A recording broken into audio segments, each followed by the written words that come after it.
El Señor esté con ustedes. Y con tu espíritu. Proclamación de la buena nueva de nuestro Señor Jesucristo, según San Marcos. Gloria a ti, Señor.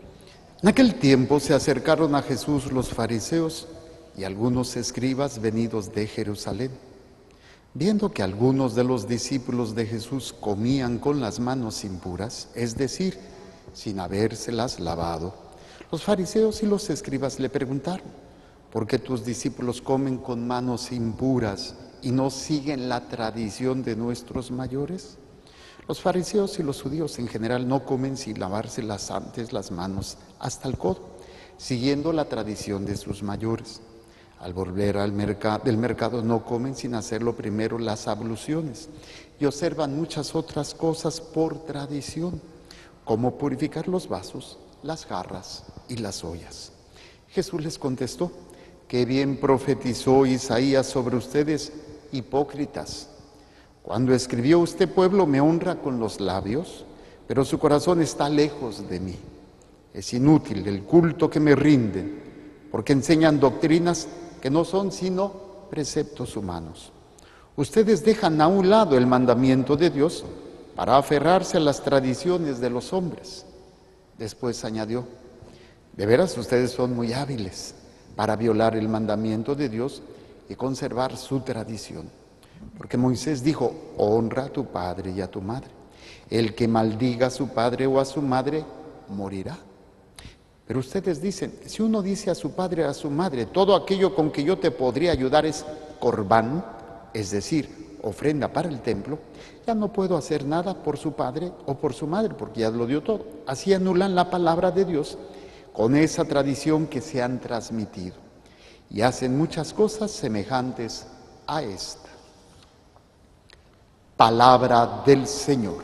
Gloria a ti, Señor Jesús. Por la lectura del Santo Evangelio sean perdonados nuestros pecados. Amén. A ver, brevemente, tomen asiento.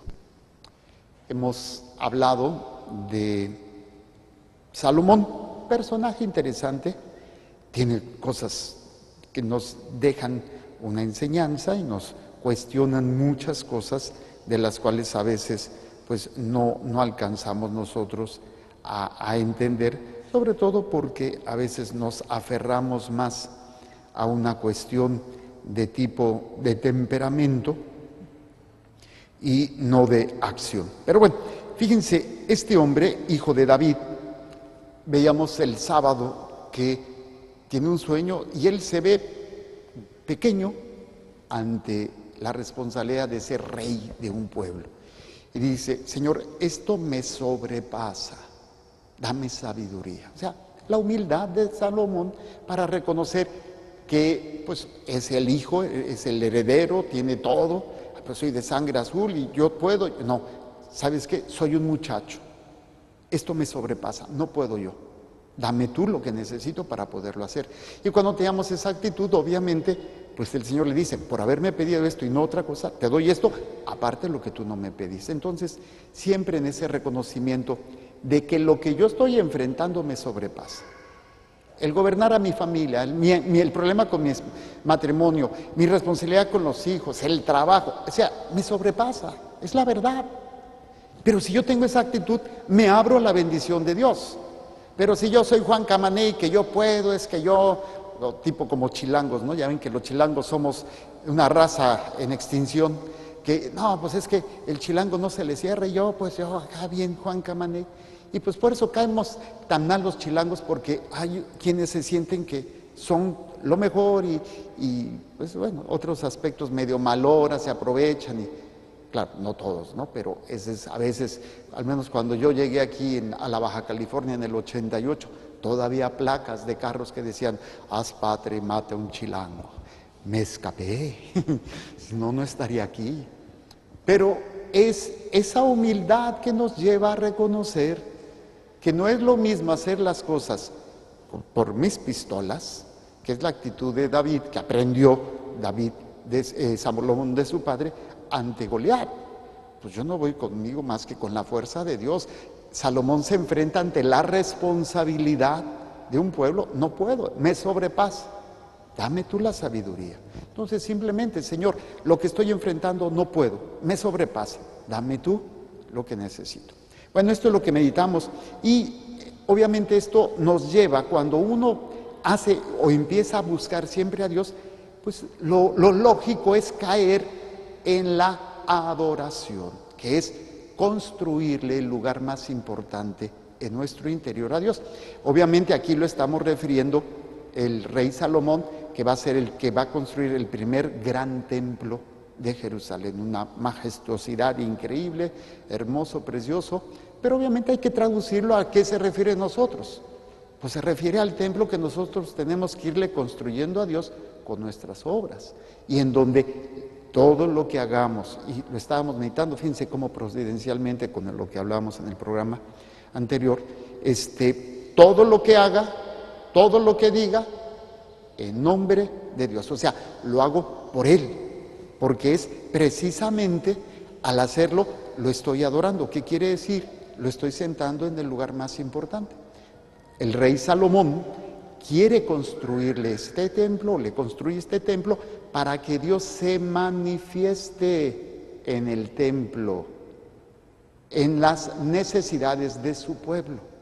Entonces, si yo le construyo el templo a Dios, que es mi voluntad, cada vez que yo hago la voluntad de Dios y no la mía, estoy poniendo una parte de ese templo donde Dios va a ser adorado, donde Dios va a habitar. Y a través de esto, Dios va a bendecir a mi pueblo. Dios va a bendecir a través de mí, que soy templo del Espíritu Santo, mi matrimonio, mis hijos, mi trabajo. Por eso es hermoso entender este proceso de la construcción de un templo. Claro, aquí tenemos un templo, pero el verdadero templo somos nosotros. Hay que construirle el templo para que ahí se manifieste. Y con la humildad que dice Salomón, pues, ¿qué templo va a poder contener a Dios? Pues no somos criaturas, somos pues pedacitos de carne que no podemos contener a Dios, pero lo que Dios permita que entre en nosotros va a ser maravilloso. Y lo que el Señor quiere que entre en nosotros es su divina voluntad. Y fíjense, dice, el día de la dedicación, o sea, el día en que se terminó el templo y se le va a consagrar o se le va a decir, el templo le pertenece, es de Dios. Salomón, de pie ante el altar del Señor y en presencia de toda la asamblea de Israel, levantó los brazos al cielo y dijo esta oración: Señor, Dios de Israel, no hay Dios como tú, ni arriba en los cielos, ni aquí abajo en la tierra. ¿Estás reconociendo? ¿Sabes qué? Tú eres lo más importante. Adoración. Tú eres lo más importante. Tú eres fiel a la alianza que hiciste con tus siervos y les muestras tu misericordia cuando cumplen de todo corazón tu voluntad. Es la construcción del templo, y no me refiero al edificio. Si ni el cielo infinito te puede contener, ¿cómo va a ser posible, Señor, que vivas en medio de los hombres y habites en esta casa que yo te he construido? Que yo te he construido. Yo tengo que construirle la casa donde Él va a habitar, en mi interior. Y la única forma de hacerlo es a través de la divina voluntad. Hacer lo que Él me pide y hacer lo que hago, aunque Él no me lo pida, pero sé que es agradable a Dios, lo hago por Él, en Él y para Él. Y estoy construyendo el templo de Dios. Estoy construyendo el lugar donde Él va a manifestar su gloria, su poder, su grandeza, su misericordia, hasta su sanación, todo lo que quiera hacer a través de mí al pueblo que Dios me ha encomendado, que son mis amigos, que son mis padres, mi pareja, mis hijos, mis nietos, lo que sea. Entonces, fíjense qué hermoso es cómo el ser humano va a construirle a Dios su templo, para que Él habite. Claro, no podemos contenerlo. ¿Cómo puede ser posible? Pues es un misterio. Lo vemos que el Dios Todopoderoso se hace carne y toda la grandeza de Dios está contenida en un cuerpo, que es Jesús. Toda la grandeza contenida. ¿Cómo es? Es un misterio. No lo entiendo, ni me pregunten por qué. Mi poco cerebro no lo digiere. Pero es un misterio donde la grandeza de Dios puede ser contenido en un cuerpo. Y todavía más la grandeza de Dios en un pedacito de pan. Y esto es hermosísimo. Dice, si ni el cielo infinito te puede contener, ¿cómo va a ser posible, Señor, que vivas en medio de los hombres y habites en esta casa que yo te he construido?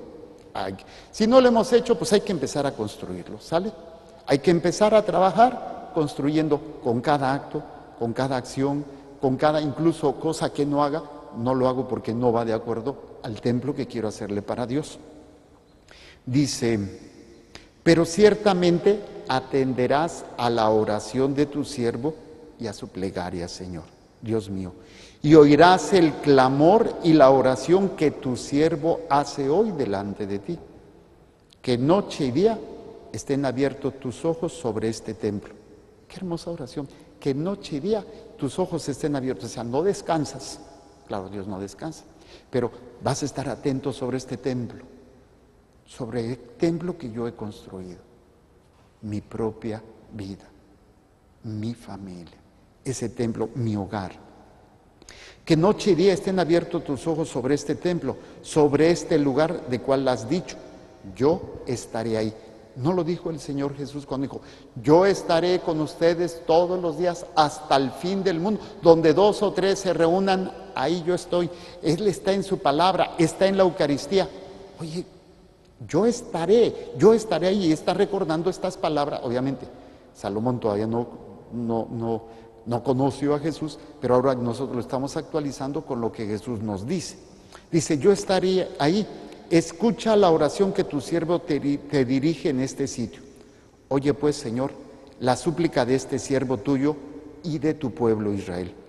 Cuando oren en este lugar, escúchalos desde el cielo, donde tienes tu morada.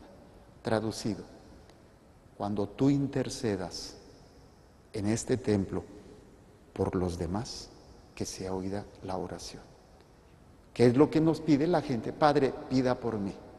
El sacerdote tiene que ser ese templo. Que a través de la oración del sacerdote, la oración de ustedes sea escuchada. Y lo hacemos también con los laicos. Mamá, pide por mí. Oye, comadrita, ore por mí. Ay, y ahí estamos ahí como que juntando oraciones. Ay, pida. Y oras. ¿Por qué? Porque habrá templos santos realmente. Habrá hombres y mujeres que están construyendo, donde Dios tiene puesta su mirada. Y a través de eso alcanzamos lo que Dios nos pide. Pero no hay que esperarnos a que otros lo hagan. O sea, yo tengo que serlo, yo tengo que ser ese templo construido donde Dios pueda depositar sus ojos en mí para que la petición que yo le presento en nombre, ya ves que la gente dice, Padre, ahorita lo hace, ¿no? Las intenciones, Madre nos leyó algunas intenciones. Pues a través de este indigno servidor, pues Dios vea, claro, aquí es muchísimo más grande que yo, porque es el mismo Jesucristo que se hace presente. Es el sacerdote que se convierte en el mismo Jesucristo, independientemente de las miserias del hombre, es el mismo Jesús. Donde, acuérdense esa escena que dice cuando Jesús es bautizado, este es mi Hijo amado, en quien he puesto todas mis complacencias. O sea, el Señor lo ve y se contempla, se extasía de ver a su Hijo amado. Ojalá que cuando vea a doña Chuyita, el Señor se extasíe, porque eso es una catedral, ¿sí?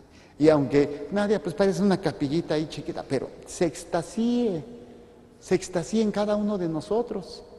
¿Por qué? Porque estamos construyéndole ese templo donde Él habite, donde Él es adorado. Donde Él es adorado, ahí hay un templo verdadero, el templo, los templos vivos del Espíritu Santo. Desgraciadamente, a veces, ya en el ámbito del Evangelio, hay realidades que nos tienen que ayudar. Toda obra del hombre tiene que ser fundamentado o para cimentar o para sostener esta adoración a Dios, este encuentro con Dios, este servicio a Dios. Pero cuando ya algo hay que no sea en este sentido, ya es opuesto. Entonces, las tradiciones que nos refiere el Evangelio, que nos presenta, ¿no? Había unas tradiciones de los judíos, que todavía tienen, las abluciones, o sea, purificaciones. Salían a la calle y pues quién sabe con cuántos habrán chocado que a lo mejor estaban impuros. Para ellos la impureza es como para nosotros sería el pecado, ¿no? Entonces tenían que llegar y hacerse pues abluciones, que eran lavarse las manos, hasta los codos. Ya parecían médicos cirujanos. Yo me acuerdo cuando yo estaba en cirugía, íbamos a entrar, te hacías tu lavado, digo, no, pues ya ni que fueran cirujanos. Pues hacían purificación de los vasos, purificación de todo. No es que sea malo, el problema es cuando es solamente algo externo, cuando pierde el sentido. Imagínense, yo celebro la misa como periquito, pero no vivo lo que celebro, pues ¿de qué sirve? Claro, de todas maneras el Señor se manifiesta, independientemente del sacerdote, pero no estoy viviendo lo que estoy celebrando, o sea, hacer lo mío.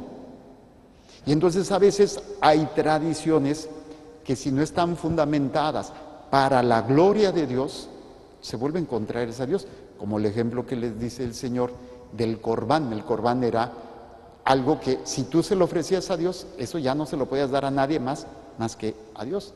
Entonces, pues para no darle nada a mi papá, no, pues esto es corbán. Cuando el mandamiento es honrarlo, y honrarlo no solamente es obedecerlo, no, sino cuidarlo, amarlo, atenderlo, asistirlo. Pero si una tradición hecha por hombres, que no todas son malas, pero van en contra de lo que es lo que Dios pide, pues entonces ahí hay un problema. Entonces a veces también hay gente que se pone en contra de que la misa es siempre lo mismo y lo mismo, los mismos pasos. Oye, es una riqueza, es una tradición que te ayuda a retomar el orden, porque somos un despapalle, ¿sí o no?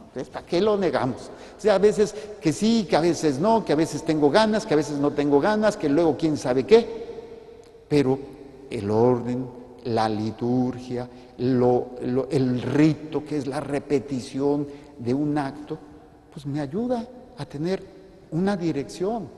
Pues imagínate, tú vas en el carro y pues ahí hay unas líneas que dicen no rebases. Si tú rebasas, pues chocas. Pero si tú te mantienes, pues no chocas. Ah, no, es que eso me aburre ir a mí, yo me gusta ir por este sentido. Está como la vez que mi querida Elvia iba ahí en el freeway, ¿sí? Aquí, y que resulta ser que prende la radio, dice, cuidado, hay un loco que viene en sentido contrario por el freeway, y dice, ¿cuál un loco? Todos. Pues ella iba en sentido contrario.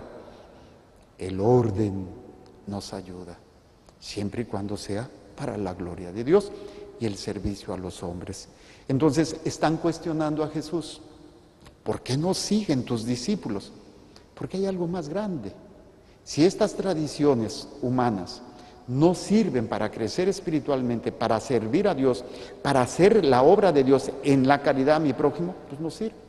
Pero a veces le doy más importancia a algo externo que a lo interno, que es precisamente lo que meditábamos de Salomón. La construcción del templo es agradar a Dios y hacer su divina voluntad. Entonces, es que esta tradición viene de nuestros mayores. Y dice el Señor, con razón, los profetas profetizaron acerca de ustedes, hipócritas, este pueblo me honra con los labios o con las acciones externas, pero su corazón no está purificado, o sea, no me están adorando. Tristemente, podemos haber muchos católicos, sacerdotes, religiosas y laicos, que seamos de dientes para afuera. Y ahí es donde, hipócritas. No quiero que empiecen a pensar, sí, mire, este sacerdote, no, esto es para que cada uno lo haga, porque nos encanta hacer desviaciones, ¿no? Te dicen algo, no, sí, miren, a este muchacho ahorita que está, ya de estar pensando en la esposa que está allá y en los hijos, y fácilmente desviamos porque no nos gusta que nos vean o no nos gusta vernos cómo estamos haciendo las cosas. Termino con el Salmo. Qué agradable, Señor, es tu morada. Las capillas de adoración, es hermoso. Puedes estar delante del Señor en silencio. Ayer que tuve la clase con los ministros, que por cierto faltaron unas personitas que tengo aquí enfrente, estábamos hablando sobre la adoración. No, estoy allá atrás. Ay, Lolo, se apuntan la gente. Me decía uno de ellos, padre, enséñenos a adorar porque no sabemos. O sea, a mí me cuesta trabajo, dice. Le digo, sí, vamos a trabajar en ese proceso. Es hermoso estar delante del Santísimo, pero a veces no sabemos estar. Pero para poder llegar a eso tengo que aprender a estar con Dios dentro de mí, en el reino de la divina voluntad, construir ese templo para poder llegar a esa adoración al estar delante del Santísimo. Y al final de cuentas, la adoración no es otra cosa que acompañarlo. O sea, la hora santa, estar ahí, no es llenar un espacio, traerte el rosario, traerte un libro, traerte esto para estar leyendo. No, es acompañarlo, es estar con Él. No es nada más, a ver, ¿qué digo? Y no, pues es que a mí no me dice nada. ¿Y qué te importa? ¿Por qué vas a que te hable o que te diga algo? Tú vas a estar con Él. Si no te habla, ¿qué? No siempre te va a estar diciendo. Es acompañarlo a Él. No para que tú vayas, se siente bonito. Y cuando no sientas bonito, pues ya no voy. No, es aprender a estar con Él. Pues que el Señor nos ayude a construir este templo. El templo vivo que debemos de ser. Que cada acto, tradiciones humanas, cuestionarlas, si no me llevan y no me sirven para adorar a Dios y servir a mis hermanos, las hago a un lado. Y lo que sí, las tradiciones que a veces se vuelven, que son ritos y que saberlas valorar, saberlas vivir cada momento. Yo estoy aprendiendo a saborear la misa, cada espacio, cada momento, darle, disfrutarlo, no porque sienta, sino por lo que es, por lo que representa y por lo que nos da. Bueno, pues que esto sea para la mayor gloria de Dios y la salvación de nuestras almas. Presentamos el pan y el vino y las intenciones que hay en el corazón de cada uno de ustedes.